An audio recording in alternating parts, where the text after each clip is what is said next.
สบายดีเมื่อนี้บอลอนเสียให้ FC เบิ่งว่าซบฮีตกับน้ำคานป้องกันเขาเอิ้นว่าบ้านซบฮีตเนาะนี่อันนี้เป็นน้ำคานน้ำฮีตป้องกันถ่ายให้ FC ผู้ที่เคยอยู่ซบฮีตบ้านซบฮีตเมืองเฮียมแขวงหัวพันได้ติดตามเบิ่งชมเนาะว่าน้ำคานยังคงรักษาไว้คงเดิมหรือบ่น้ำคานแห้งหลายแล้วเด้อน้ำคานเด้ออันนี้น้ำฮีทเด้อเด้กองใส่กันไหลลงหลวงพระบางพุ่นล่ะพี่น้อง FC เราลองใส่เบิ่งเด้อมื้อนี้ว่าร้อนมาเปข้าวเปน้ำให้ FC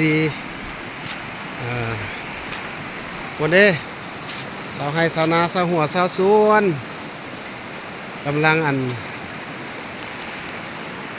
ข้ามน้ำข้ามไหนเป็นจังไรเมื่อเท้าคือว่า ข้ามน้ำกันยังเฮงแล้วเนาะอันนี้รถล้างผ่านนะเขาจะปะแบบจังซี่แหละบ่มีคนรักคนเล่มย่างอยู่เมืองเฮียมนะเป็นคนดีสีเกี้ยงเบิดสุขุสุคนอันนี้มันนาศพฮีตกำซ้ายมืออันนี้นะในเมื่อก่อนบ้านศพฮีตเพิ่นจะตั้งอยู่มุมนี้เนาะเรามีใส่ให้เบิ่งเด้อ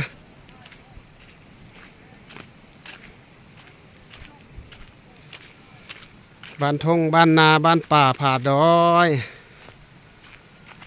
เลี้ยงงัวเลี้ยงควายเฮ็ดให้เฮ็ดนาจากซี่ละพี่น้องเด้เบิ่งวิธีเพิ่นเอาเข้าข้ามแม่น้ำคานเด้อ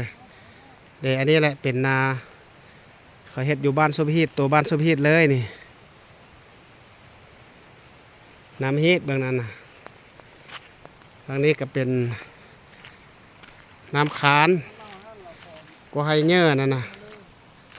ผู้ใดเคยอยู่บ้านซุปฮีตอาจจะฮู้เนาะก็ให้เยอะนั่นนะเด้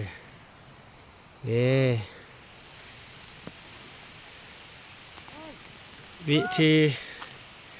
เพื่อนสิเอาเป่าเข้ามาเนาะมาตามสายสลิง